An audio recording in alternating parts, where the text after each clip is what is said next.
Okay, friends, so if you are looking at this video, it means we have to do a truss rod adjustment on your banjo. I will walk you through it, and hopefully it goes smoothly for you. So I get a lot of questions on why a lot of banjo makers put the truss rod here where it's hard to get to instead of up here where it's easy to get to.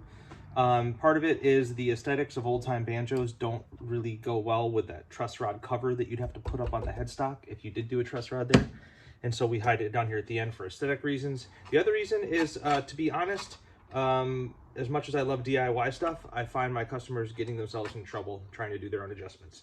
And people who like banjos like to tinker with them, and I often end up having to fix their mistakes. So there we go. No offense to anybody, but beware all who enter here. And sometimes what ends up happening is more time and effort and money gets spent trying to help somebody fix it themselves than me just fixing it or a local fixing it. But that being said, let's give it a try. So to begin with, we got to get I already loosened the strings on this banjo. You got to do the same, and then you're going to spin off the nut on the tailpiece and take the tailpiece off. Now at this end, you've got save the bridge, of course. Now you've got this little ball nut here, and you just got to loosen that. There might be a washer behind it. Save the washer. Set it aside. Next, short flathead screwdriver. Don't drop it. Short flathead screwdriver to loosen the dowel stick neck attachment. And set all that aside and note which direction this was facing. You should have a little ring on it to show which was facing towards the screw. And then hidden behind here, you may or may not have another Phillips head screw driven into the heel. Sometimes I do that, sometimes I don't. Just depends on the banjo. Just a little more mechanical insurance. Take that off. Now for most of you, that's all we need in order to pull the neck. If any of you have a pickup in your banjo, you may have stuff attached to the dowel stick that also has to be removed. If it's a K&K pickup down here, you might have to clip those cable ties and put new ones on again. Or you could use Velcro or tape or something, but cable ties work best, I think. So you gotta clip the cable ties to get them off of the dowel stick.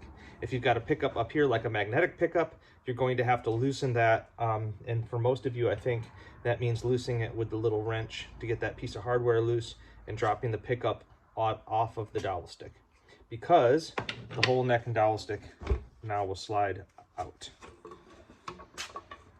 Hopefully, if you've got any shims in here, this one I have a little shim in, it's glued in. If the glue is fallen off or something, just make sure you look where that shim was and we can re-glue it in a moment. That's just in order to make sure things are right before they leave the shop. So let's put the rim out of this way.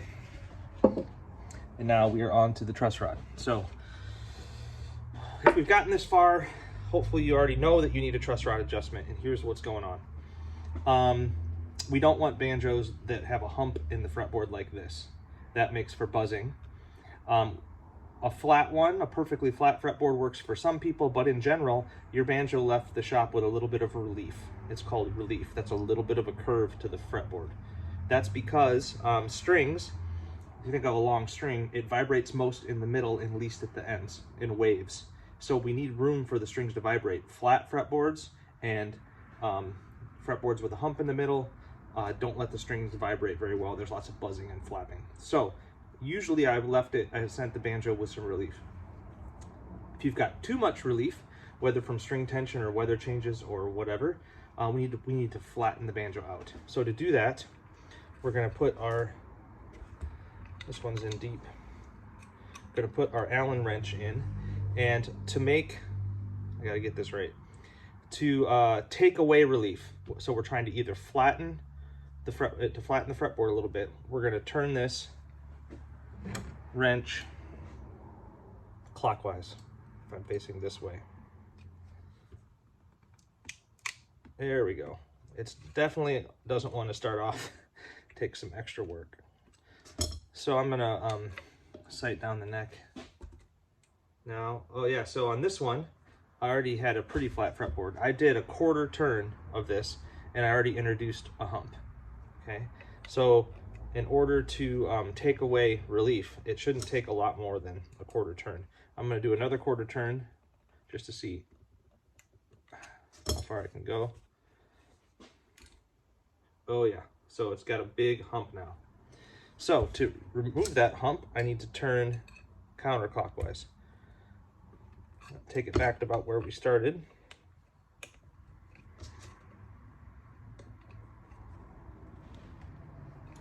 Now let me check. Now I've got a little relief. And if I wanted to make more relief, more curve, I could keep going and counterclockwise. Yeah, so now this one has got way too much relief, so I'm gonna dial it back.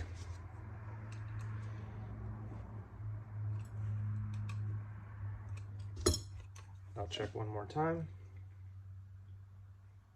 Yeah, looks good. So this entire, at least on this banjo, the whole thing hasn't gone more than a half turn. It doesn't take much more than that. It is pretty hard to turn because this truss rod's got a lot of wood to move. So you got to put some effort into it. I don't want you to force it.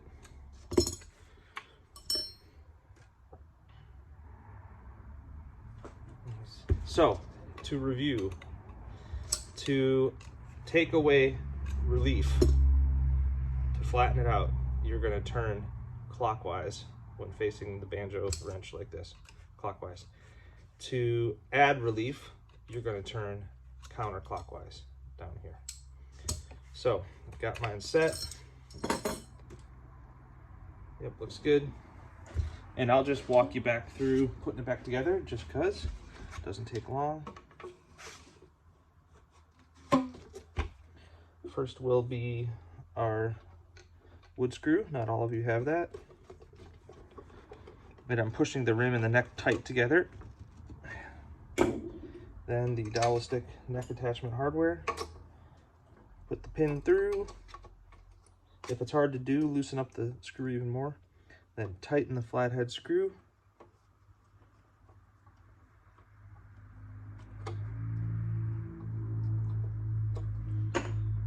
Then the end bolt, if you had a washer, make sure that goes back on as well.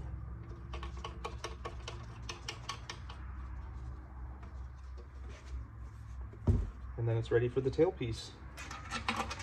So drop me a line if you need help, if you encounter some issues, because I'm happy to help, despite how grumpy I sounded at the beginning of the video, because I want your banjo to be playing its best for you. So yeah, good luck. Cheers.